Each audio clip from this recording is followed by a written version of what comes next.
자, 이렇게 이제 모든 상황, 모든 사건 경험은 우리가 해석하기에 따라서 긍정적인 것이 될 수 있습니다. 그래서 오늘 아주 중요한 걸 배웠는데요. 이 관점 바꾸기만 잘 되면 사실은 우리 삶에 문제가 거의 없어집니다. 거의 없어집니다. 그래서 오늘 공식을 다시 한번 확인합니다. 어떤 부정적인 생각이 들거나 어떤 문제적인 상황에 부딪혔을 때 이것도 좋은 일일 수가 있다. 왜냐하면 그러면서 그럴듯한 이유를 생각합니다. 자, 밀턴 에릭슨은 이런 이야기 합니다. 우리는 사실 때문에 긍정적인 생각하는 게 아니다. 팩트, 사실 때문에 긍정적인 생각하는 게 아니라 그럴듯한 이유를 생각하기 때문에 긍정적으로 바뀔 수 있다는 거예요. 그래서 우리가 그럴듯한 긍정적인 이유를 많이 생각하는 것, 그럴듯한 그 긍정적인 관점을 많이 갖는 것은 긍정적인 사고를 하는데 굉장히 도움이 된다, 이 말씀 드립니다. 자, 여기까지 이해가 됐으면은 손 한번 흔들어 주시고요. 자, 그 다음 페이지 이제 NLP 전제 조건을 넘기는데 오늘 전제 조건 조금 이제 초반부만 이야기하고 마무리를 해야 될 것 같아요. 시간이 많이 갔기 때문에. 전제 조건 위에 이제 설명이 되어 있지만 프리스포지션, 전제 조건은 반드시 진리이기 때문에 이걸 믿어야 된다는 게 아니에요.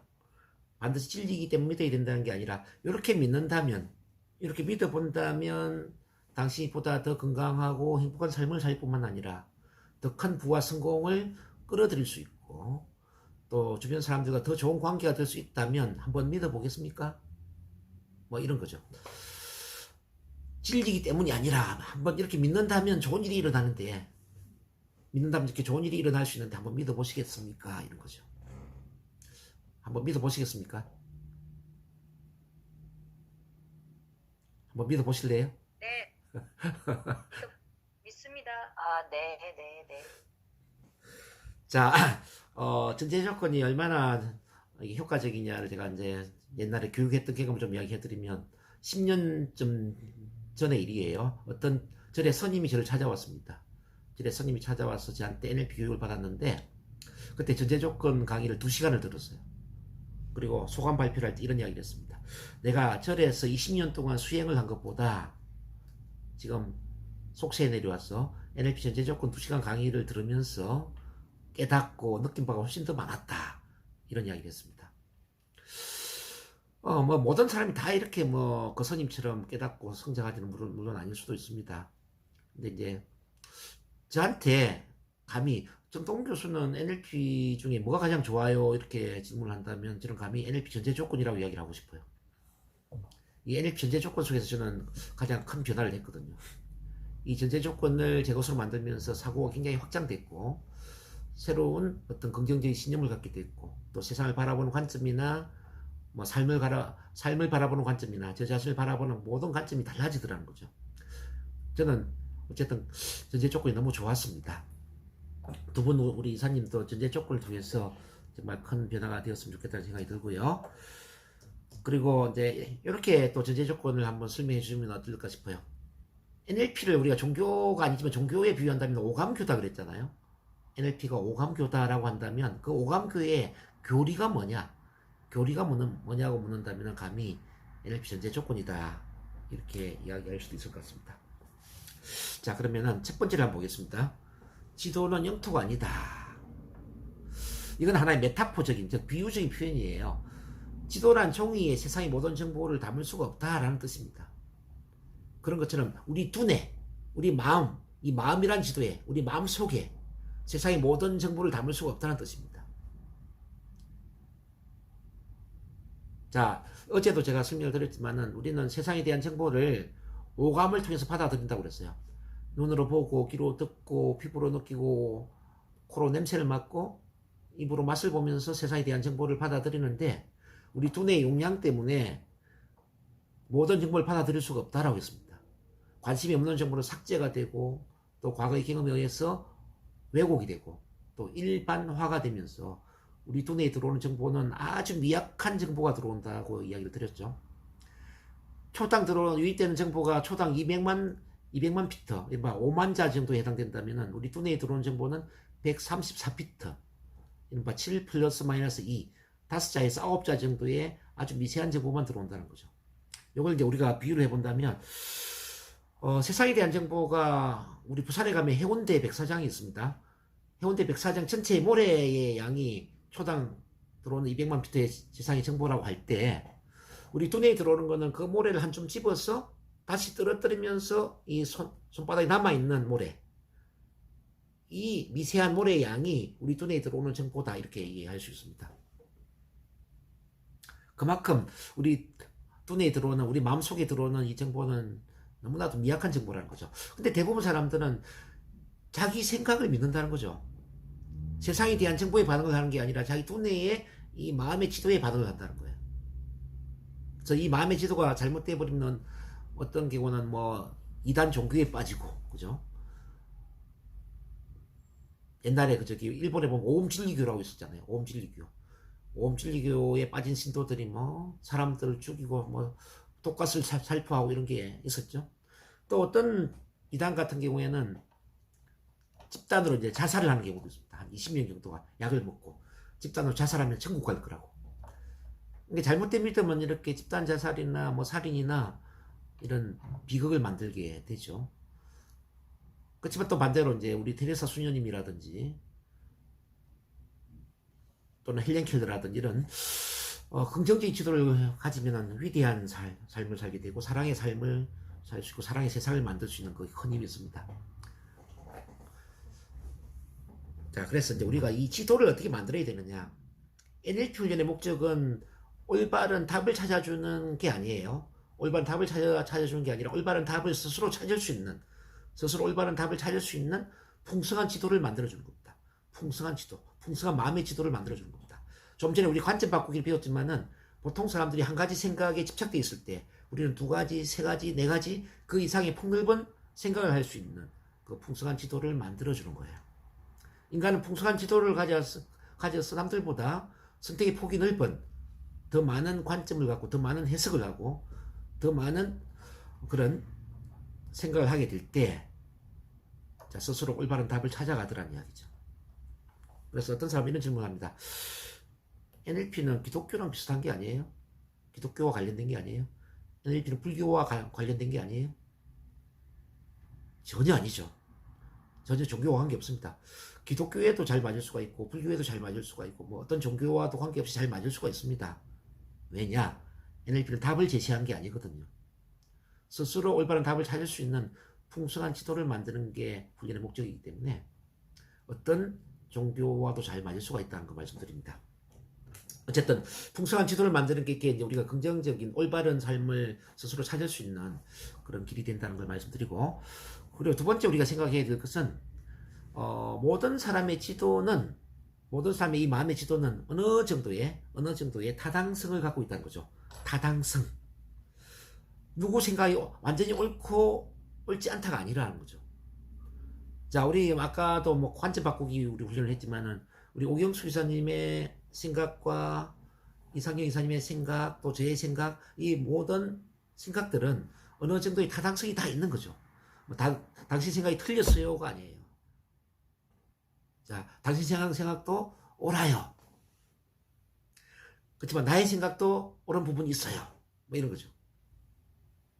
그렇다면 우리가 다른 사람과 대화할 때 반드시 내 생각을 고집을 해야 되느냐? 아니죠. 내 생각이 틀릴 수도 있다는 걸 인정을 해야 되고 상대방의 지도를 존중해야 된다는 거죠. 상대방의 지도를 존중해야 된다. 이 점 이해되시죠? 그래서 이제 NLP에서 가장 싫어하는 단어가 있다면은 고집, 아집이라는 겁니다. 고집, 아집. 반대로 NLP 가장 좋아하는 단어가 있다면 뭐냐면은 유연성, 융통성이라는 거죠. 융통성 또는 선택의 폭, 융통성, 뭐 유연성 이런 것들은 NLP가 굉장히 좋아하는 단어들이고 고집, 아집 이런 거는 싫어하는 단어들이다 이렇게 이해를 하시면 됩니다. 그래서 우리가 항상 융통성 있게 사고의 폭을 넓혀야 됩니다. 여기까지 이해가 되셨으면 손을 한번 흔들어 주시고요. 자, 지도 오케이 좋아요. 두 번째 봅니다. 인간의 행동은 목적지향적이다. 인간의 행동은 목적지향적이다. 우리가 의식하지 않는다 하더라도, 못할지라도 우리 행동은 어떤 목적을 지향하고 있다는 거죠.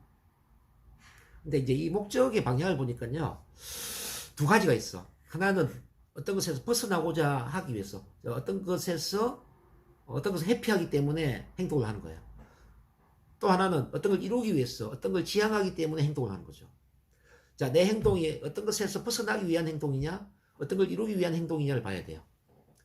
동기로 본다면 회피적인 동기냐, 지향적인 동기냐.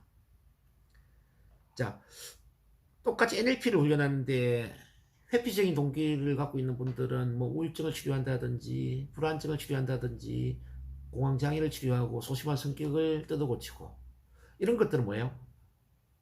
뭔가를 없애고 뭔가를 극복하고 뭔가를 회피하는 건 이거 회피적 동기가 되겠죠. 근데 반대로 나는 강의를 잘하고 싶고 상담을 잘하고 싶고 치료를 잘하고 싶고 긍정적인 사람이 되고 싶고 자신감을 키우고 싶고 사람들과 좋은 관계를 이루고 싶고 소통을 잘하고 싶어서 NLP를 훈련해. 이건 뭐예요? 이거는 지향적인 거죠. 지향적이다.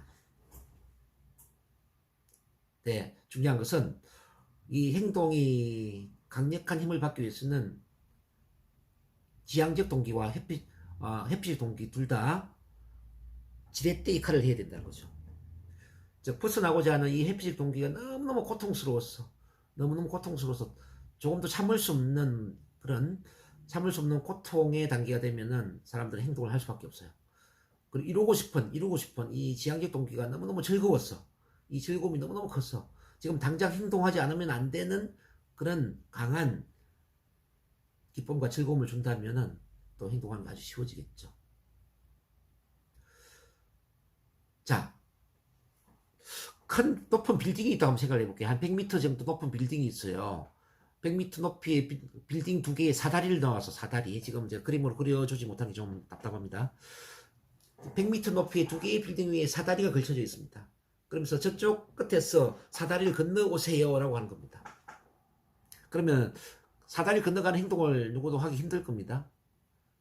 근데 반대쪽에서 내가 사랑하는 내 아들을 유괴를 한 거예요.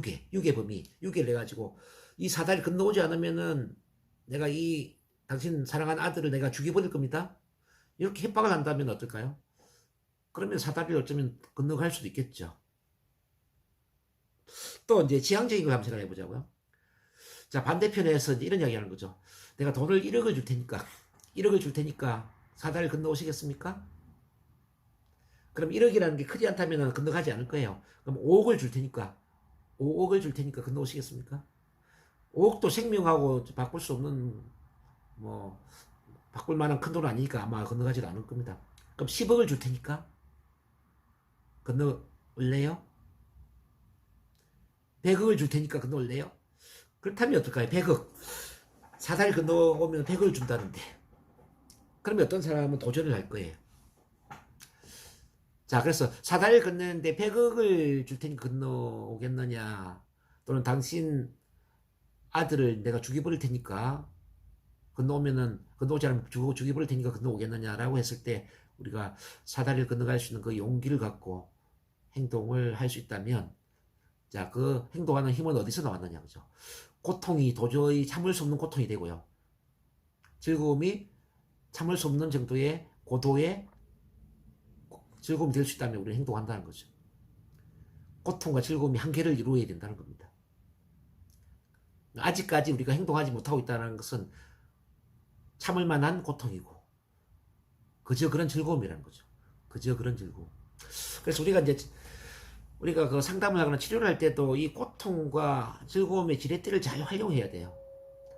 아직은 충분히 치료받을 결단을 못 내리고 있다. 그러면 고통을 제시를 해야죠. 또 치료를 받았을 때 좋아질 수 있는 즐거움을 제시를 해야죠. 뭐 강의를 할 때도 마찬가지입니다. 우리 이제 이상희 이사님 같은 경우는 힐링 강의를 할 때 어떤 어르신들은 뭐 율동이나 이런 거 따라하지 않으려고 할 수도 있고, 뭐 또 말을 잘 안 들을 수도 있습니다. 말을 듣지 않을 때에 어떤 고통이 주어질 수 있느냐, 어떤 건강상의 문제가 생기느냐, 이런 이야기를 할 수가 있겠고요. 또 말을 잘 들었을 때 이 율동을 하고, 자, 이 힐링 강의에 맞게 잘 따라올 때 얼마나 좋은 일이 생기는가 이런 또 즐거움을 제시할 수도 있습니다. 동기의 방향이라는 걸 말씀드리고요. 자, 3번 봅니다. 모든 행동은 긍정적인 의도에서 논다. 자, 모든 행동은 긍정적인 의도에서 논다. 이 행동과 의도를 구분해서 생각하라는 뜻이거든요. 우리가 볼 때 아무리 좀 부정적인 행동이라 하더라도 그 행동 이면에는 긍정적인 의도를 갖고 있다는 겁니다. 자, 일례로 담배를 피는 것은 부정적인 행동이에요. 근데 담배를 피므로써 스트레스가 해소되고 긴장감이 해소되고 마음이 편안해지는 것은 긍정적인 의도겠죠. 그렇죠? 어떤 사람이 500만 원 돈을 훔쳤어요. 돈을 훔친 것은 나쁜 행동이죠. 근데 돈을 왜 훔쳤느냐 물어보니까 우리 어머니 병원비가 필요해서 병원비를 구할 수 있는 방법이 없어서 훔쳤다. 이렇게 이야기를 합니다. 자, 병원비를 구한다. 이거는 긍정적인 의도겠죠. 자, 또 이런 예를 한번 봐봐요. 두 아들이 접시를 깨뜨렸어요. 큰 아들은 접시를 3개를 깨뜨리고 둘째 아들은 접시를 1개를 깨뜨렸습니다.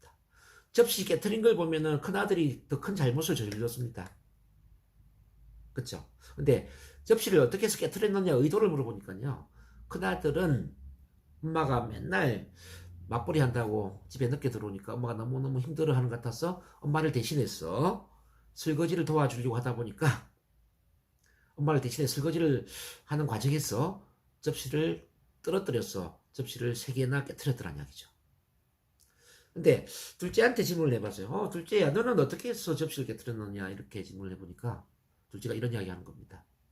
형이 같이 놀아주지 않아서 너무너무 심심해가지고 접시 돌리기를 하다가 떨어뜨렸다 이렇게 이야기를 합니다. 접시 돌리기 놀이를 하다가 떨어뜨렸다.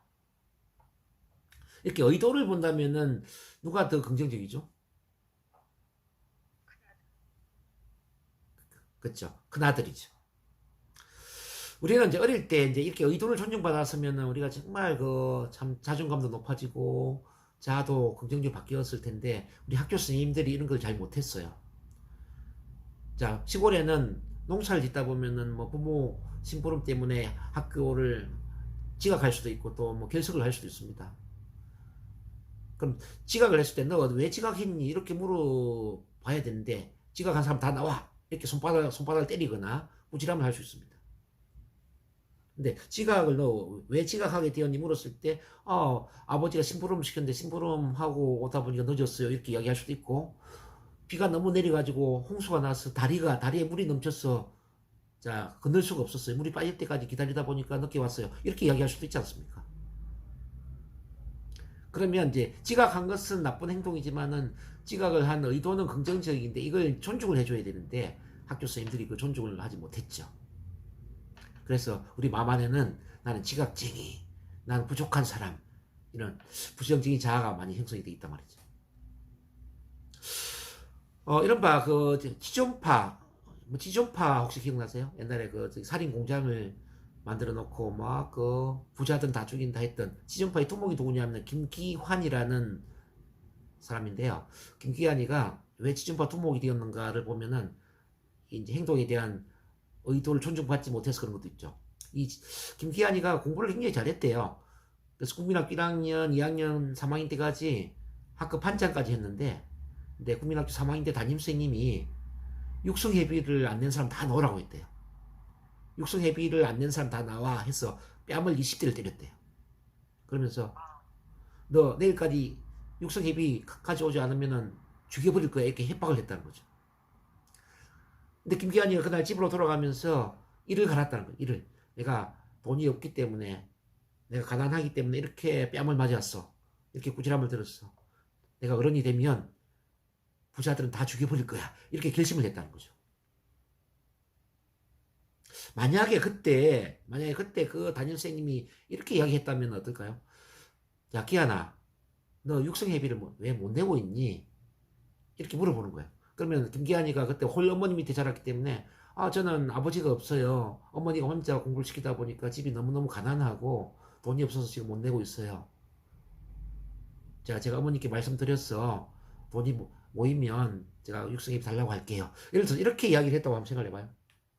그럼 담임 선생님이 너무너무 또 훌륭한 분이 돼가지고 야 그렇게 너가 홀어머니 밑에서 공부를 하고 있구나. 그렇게 힘들구나. 그럼 알았어.